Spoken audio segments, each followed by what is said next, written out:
Halo, nama saya Maria Claudia Lestari Sibarani. Sebelum melakukan pelaporan pajak, ada baiknya kita memahami alur perpajakan secara keseluruhan. Pertama, Bendahara Pengeluaran melakukan perhitungan, pemotongan, dan penyetoran PPh Pasal 21 atas gaji pegawai. Pada tahap ini, kita tidak perlu melakukan perhitungan, pemotongan, dan penyetoran, karena semua telah dilakukan by system.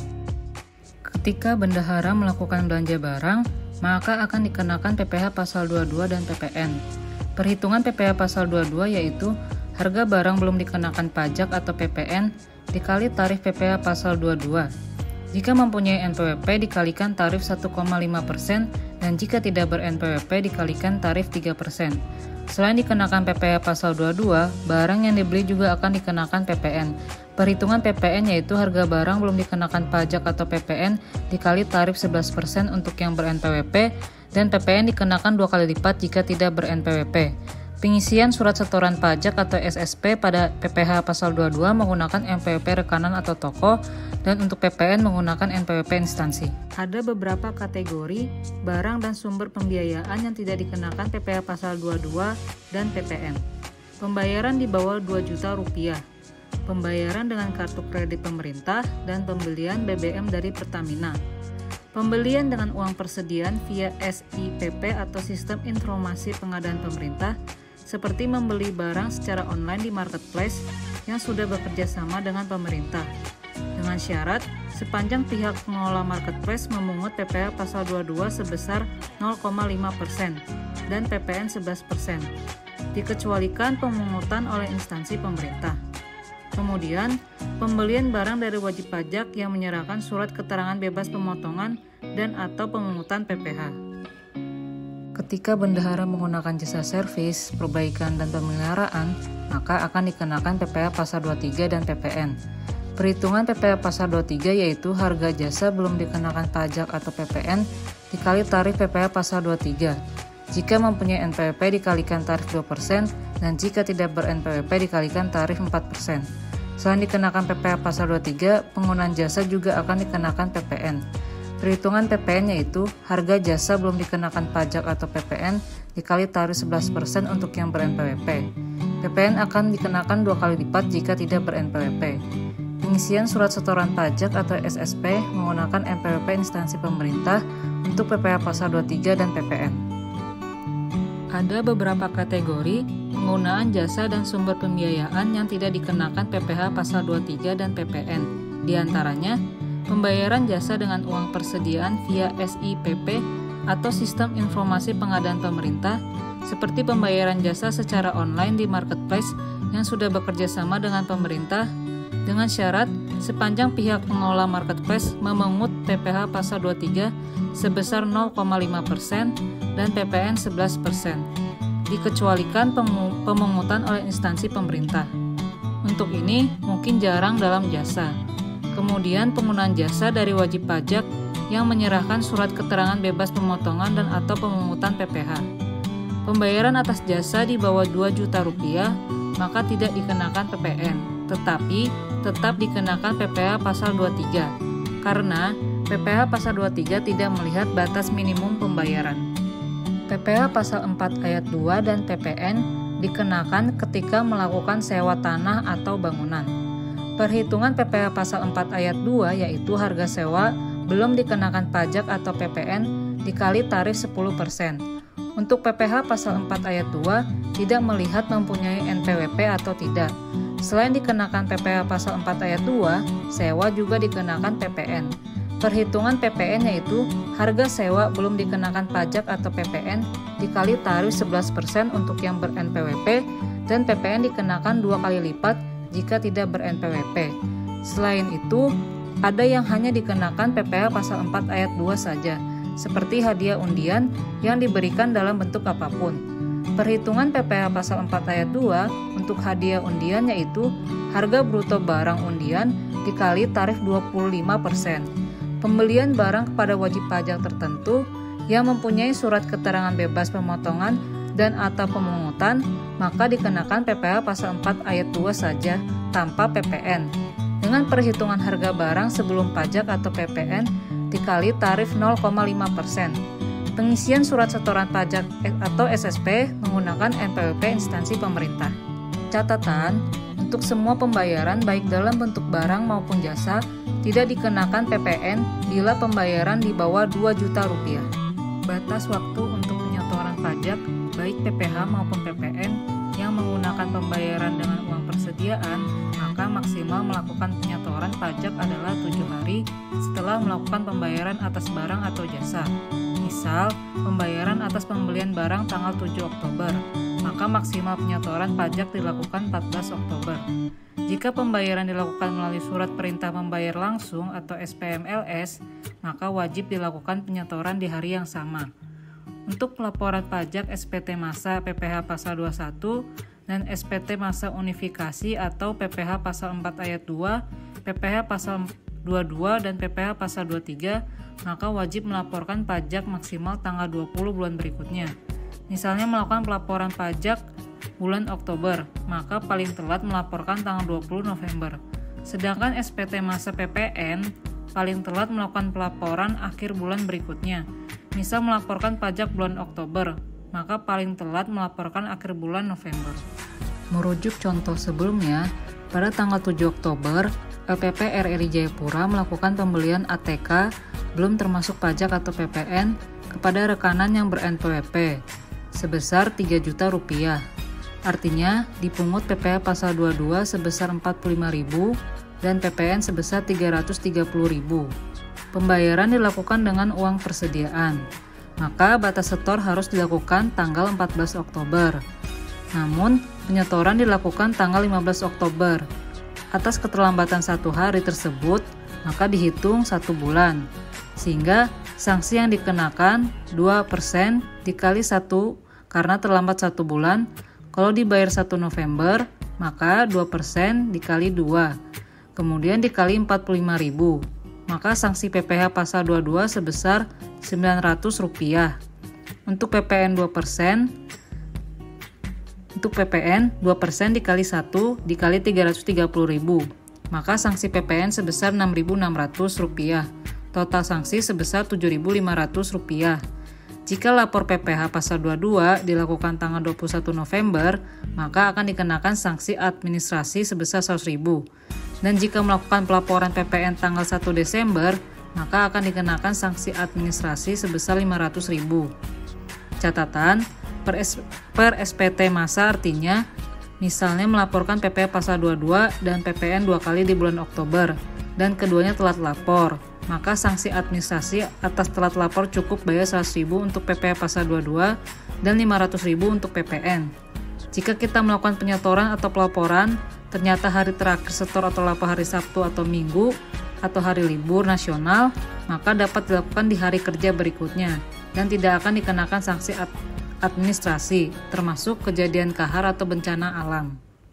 Agar memudahkan upload data pelaporan pajak, maka kita harus mengetahui dan mempersiapkan berkas yang diperlukan dalam pembuatan bukti potong dan penyampaian surat pemberitahuan atau SPT Masa. Sebelum melakukan pelaporan pajak, kita harus memiliki e-fin dan sertifikat elektronik. Sebelum membuat sertifikat elektronik, kita harus memiliki nomor e-fin. Apabila kita tidak memiliki nomor e-fin, maka kita bisa meminta nomor e-fin ke KPP Pratama. Pertama, kita harus mengisi formulir permohonan e-fin. Di sini wajib pajak yang dipilih adalah bendahara, jenis permohonan cetak ulang, identitas wajib pajak menggunakan NPWP instansi, nama instansi, kemudian identitas yang ditunjuk sebagai bendahara, NPWP bendahara, nama bendahara, tempat lahir bendahara, warga negara Indonesia, tanggal lahir, nomor KTP. Kemudian isi nama telepon yang dapat dihubungi, alamat email yang bisa diakses, isi kota, tanggal, tahun, bulan, lalu tanda tangan, nama pemohon, serta jabatannya. Setelah formulir e-fin kita isi, kita lampirkan dengan KTP asli. Kemudian kita bawa kedua dokumen tersebut ke KPP Pratama. Kemudian kunjungi loket pelayanan terpadu di KPP Pratama. Di hari yang sama, nomor e-fin akan diberikan dalam bentuk hard copy yang berisi 10 digit angka. Simpan baik-baik dokumen tersebut. Setelah kita mendapatkan nomor FPIN, maka langkah selanjutnya kita akan membuat tanda tangan elektronik. Untuk membuat tanda tangan elektronik, kita harus mengajukan permintaan sertifikat elektronik. Pada bagian A, di sini kita mengisi nama bendahara, NPWP bendahara, NIK KTP bendahara, serta jabatannya. Bertindak atas nama pejabat penandatanganan. Coret yang tidak perlu. Kemudian nama wajib pajak di sini adalah instansi, yaitu LPP RRI Jayapura, NPWP instansi atau LPP RRI Jayapura, alamat LPP RRI Jayapura, kemudian nomor telepon kantor LPP RRI Jayapura serta nomor telepon bendahara. Kemudian email yang aktif. Lalu mengisi kota, tanggal, tahun, bulan, tanda tangan, nama jelas bendahara pengeluaran. Setelah formulir permintaan sertifikat elektronik dibuat, maka langkah selanjutnya melampirkan formulir permintaan sertifikat elektronik yang sudah diisi, nomor FIN yang sudah didapatkan, fotokopi surat keputusan penunjukan kuasa pengguna anggaran dan bendahara pengeluaran, fotokopi NPWP kuasa pengguna anggaran dan NPWP bendahara pengeluaran dan NPWP instansi, fotokopi KTP kuasa pengguna anggaran dan KTP bendahara pengeluaran. Masing-masing dokumen dibuat satu rangkap saja. Kemudian bawa seluruh dokumen tersebut ke KPP Pratama. Sebagai catatan, bendahara pengeluaran wajib ikut serta ke KPP Pratama untuk pembuatan tanda tangan elektronik. Sebelum membuat bukti potong PPh pasal 21 atas gaji pegawai, kita perlu membuat rekapan data kepegawaian dengan Excel, sehingga upload data pada aplikasi cukup dilakukan sekali untuk masing-masing penghasilan yang diterima. Contoh, untuk seluruh pegawai PNS dan P3K, dilakukan satu rekapan data Excel dalam penerimaan gaji dengan format penamaan Excel seperti ini, NPWP instansi.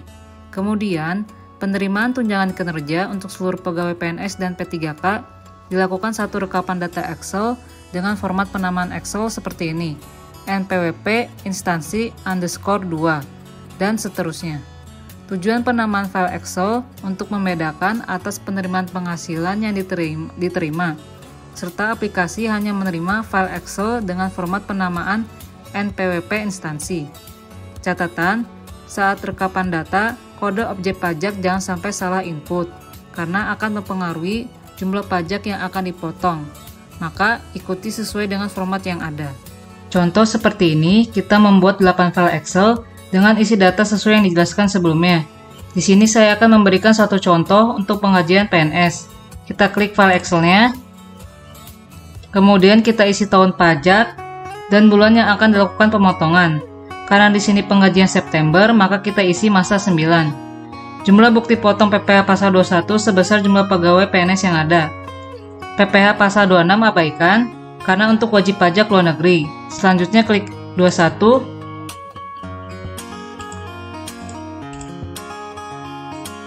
Kita isi nomor urut, tanggal pemotongan sesuai dengan penerimaan gaji yang diterima oleh pegawai, penerima penghasilan, apakah mempunyai NPWP atau tidak. Jika tidak, maka menggunakan NIK KTP. Tulis NPWP tanpa tanda baca seperti ini. Catatan, jika angka pertama adalah 0, maka beri tanda kutip, agar angka 0 tidak hilang. Jika sudah mempunyai NPWP, NIK tidak perlu diisi. Isi NIK bila tidak ada NPWP. Isi nama penerima penghasilan, kode objek pajak sesuai dengan penjelasan sebelumnya. Hati-hati untuk pengisian kode objek pajak, jangan sampai salah input, karena akan mempengaruhi jumlah pajak yang dipotong. Penandatanganan menggunakan NPWP instansi. NIK dan nama penandatanganan tidak perlu diisi. Penghasilan bruto dan dasar pengenaan pajak diisi sesuai dengan daftar gaji pegawai. Tarif isi 0. PPh dipotong DTP. Jika memiliki pajak, maka isi jumlah pajaknya. Jika tidak, maka kita isi dengan angka 0. Mendapatkan fasilitas, ketik N, artinya tidak. Nomor SKB, nomor surat DTP, fasilitas PPh lainnya, dan tarif PPh tidak perlu diisi. Kemudian kita mengisi dasar pemotongan. Di sini kita pilih worksheet 21 untuk pemotongan PPh pasal 21, jenis dokumen 05. Itu bisa dilihat dari sini dasar pemotongan yaitu 05 biaya pembayaran, jenis dokumennya. Kemudian nomor dokumen kita isi dengan nomor di SPM atau surat perintah membayar. Tanggal dokumen kita sesuaikan dengan SPM. Jika sudah, klik save. PPh unifikasi adalah gabungan dari beberapa jenis pajak yang dilakukan dalam satu pelaporan pajak. Karena pemotongan atau pemungutan PPh pasal 4 ayat 2, PPh pasal 22, PPh pasal 23 yang dilakukan PPR Jayapura hanya ada 1 atau 2 kali dalam satu masa atau bulan, maka tidak perlu membuat ekspor impor data dari Microsoft Excel, sehingga dapat langsung dilakukan pembuatan bukti potong pada aplikasi. Catatan, tahap-tahap pengisian pelaporan PPh unifikasi pada aplikasi sama, yang membedakan hanya pada kode jenis pajak. Jadi perlu diperhatikan karena akan mempengaruhi tarif yang keluar dari sistem aplikasi. Selanjutnya, kita akan melakukan preview aplikasi e-Bukpot instansi pemerintah. Siapkan semua berkas yang sudah kita buat sebelumnya agar memudahkan untuk upload data. Pertama, kita masuk ke website djponline.pajak.go.id, kemudian masukkan NPWP Satker, masukkan kata sandi, masukkan kode keamanan, kemudian klik login. Setelah itu klik lapor, pilih pra pelaporan, pilih e-Bukpot instansi pemerintah, kemudian masuk ke SPT 21. Sekarang kita akan membuat tanda tangan untuk pembuatan bukti potong. Pertama kita masuk ke bagian pengaturan, pilih tambah, pilih identitas NPWP atau NIK, kemudian masukkan nomor NPWP.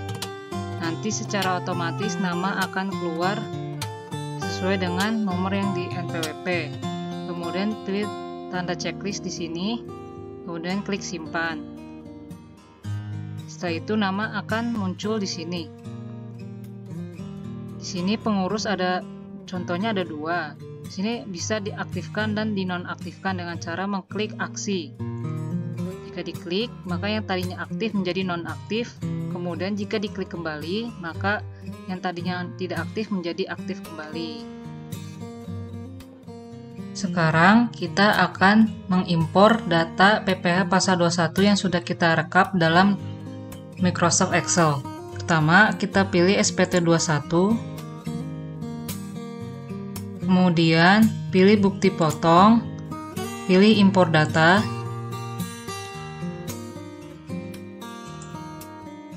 Pilih jenis bukti potong. Pilih bulanan dan final atau tidak final. Kemudian pilih tahun pajak tahun 2022, masa pajak September. Pilih file bukti pemotongan. Kemudian klik unggah.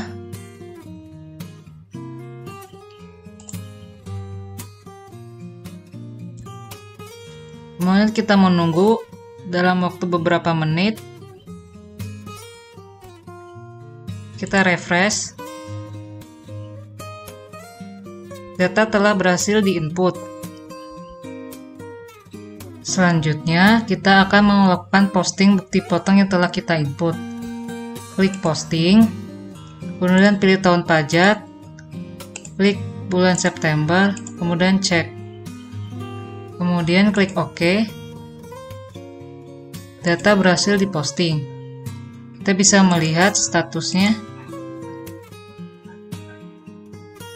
Kita pilih bulan 9,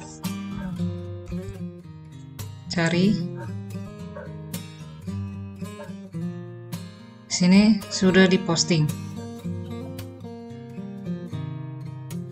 Setelah melakukan posting atas PPh pasal 21 gaji pegawai PNS, maka kita akan melakukan perekaman bukti penyetoran untuk penyampaian SPT masa 21.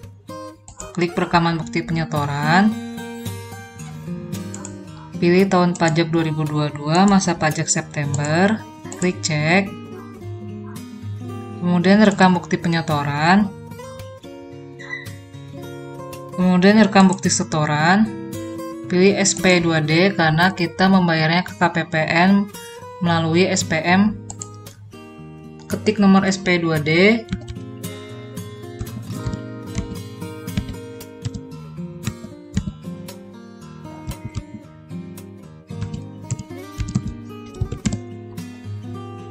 kemudian jumlah yang setor itu PPh pasal 21-nya.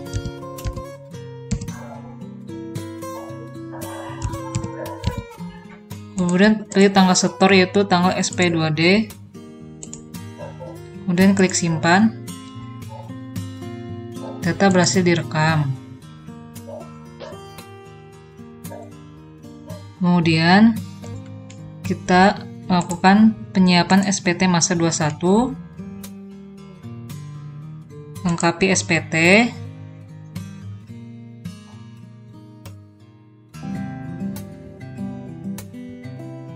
Kemudian pilih penandatanganan RRI Jayapura, klik simpan. Data berhasil disimpan. Kita menunggu proses posting, klik refresh.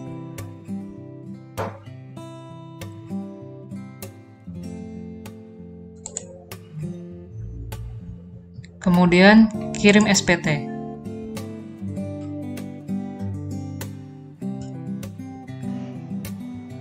Selanjutnya kita akan melakukan penyampaian SPT masa 21. Kirim SPT. Kemudian kirim SPT.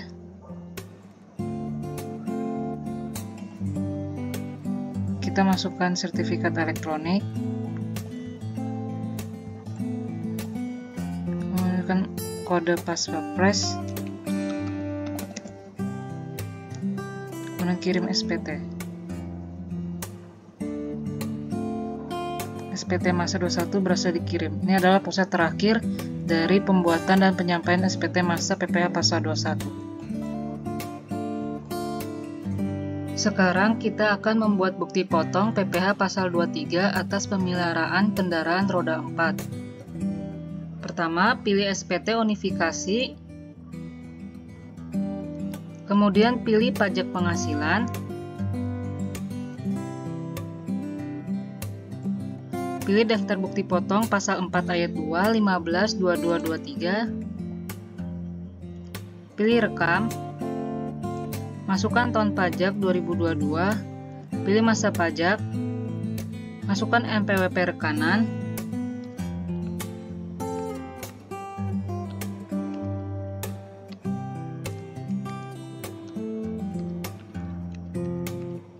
Nama akan segera otomatis keluar sesuai dengan nomor NPWP. Jika rekanan tidak memiliki NPWP, maka bisa menggunakan NIK. Tapi tarifnya nanti 2 kali lipat dari tarif normal. Kemudian klik berikutnya. Pilih kode objek pajak. Karena di sini pemeliharaan kendaraan dengan menggunakan APBN, maka pilih kode 24 104 65. Pilih tanpa fasilitas. Masukkan jumlah penghasilan bruto.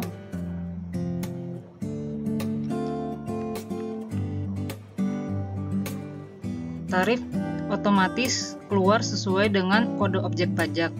Jadi jangan sampai salah memasukkan kode objek pajaknya. Maka PPh yang dipotong atau dipungut akan keluar secara otomatis sebesar 680.000. Kemudian klik berikutnya. Lalu pilih tambah. Nama dokumen pilih bukti pembayaran. Nomor dokumen sesuaikan dengan nomor SPM atau surat perintah membayar. Pilih tanggal sesuai dengan tanggal dari SPM. Klik tambahkan. Bukti pembayaran sudah selesai dibuat. Kemudian klik berikutnya. Pilih sebagai pengurus. Tambah penandatanganan. Pilih RRI Jayapura. Pilih centang sebelah sini, kemudian simpan.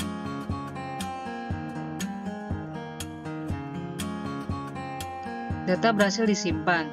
Jika tidak ada lagi pembuatan bukti potong, maka klik tidak. Tapi jika masih ada bukti potong yang ingin dibuat, klik ya. Sekarang kita akan melakukan posting PPh pasal 23 atas pemeliharaan kendaraan roda 4. Di sini kita lihat belum diposting, maka kita pilih posting.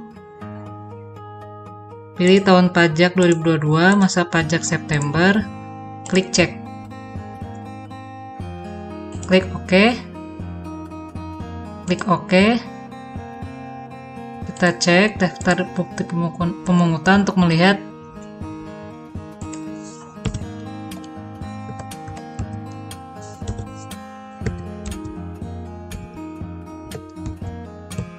kita pilih angka 9, klik cari, data sudah diposting. Setelah melakukan posting PPh pasal 23 dan PPN atas pemeliharaan kendaraan roda 4, kita akan melakukan penyiapan SPT masa unifikasi dengan melakukan perekaman bukti penyetoran. Kita pilih tahun pajak tahun 2022, pilih masa pajak September. Kemudian kita akan melakukan rekam bukti penyetoran untuk setoran PPh.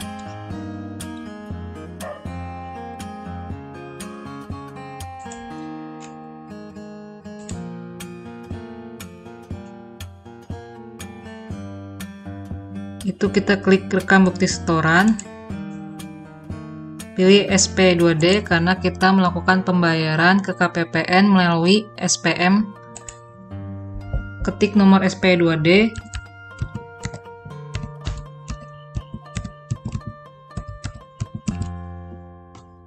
kemudian pilih jumlah yang disetor. Ini untuk PPh pasal 23, tanggal setor, kita pilih tanggal sesuai dengan SP2D, klik simpan. Data berhasil disimpan. Kemudian, kita melakukan hal yang sama untuk PPN dan PPNBM. Klik rekam bukti setoran, pilih SP2D, ketik nomor SP2D sama dengan yang PPh pasal 23,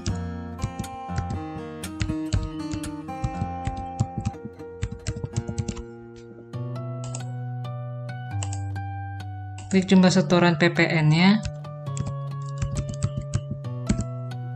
tanggal setor, tanggal SP2D, klik simpan.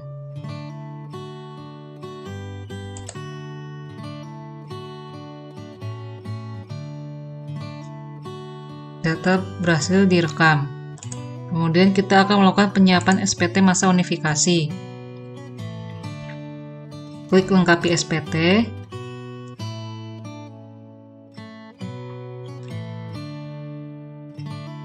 Klik simpan. Data berhasil disimpan. Kita menunggu proses posting. Kemudian kita akan melakukan penyampaian SPT. Kemudian kita akan melakukan penyampaian SPT masa PPh unifikasi dengan memilih gambar pesawat seperti ini, pilih kirim SPT.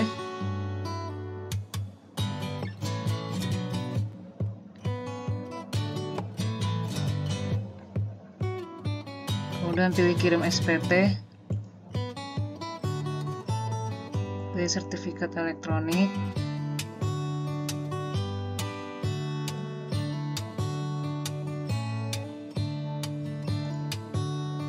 Masukkan sertifikat elektronik, kemudian tulis kode Bapres,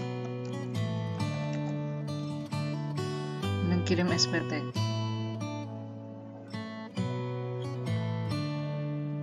SPT masa sukses dikirim. Ini adalah tahap terakhir dari pembuatan dan penyampaian SPT masa unifikasi. Sekian video tutorial dari saya, semoga bermanfaat untuk kita semua. Terima kasih.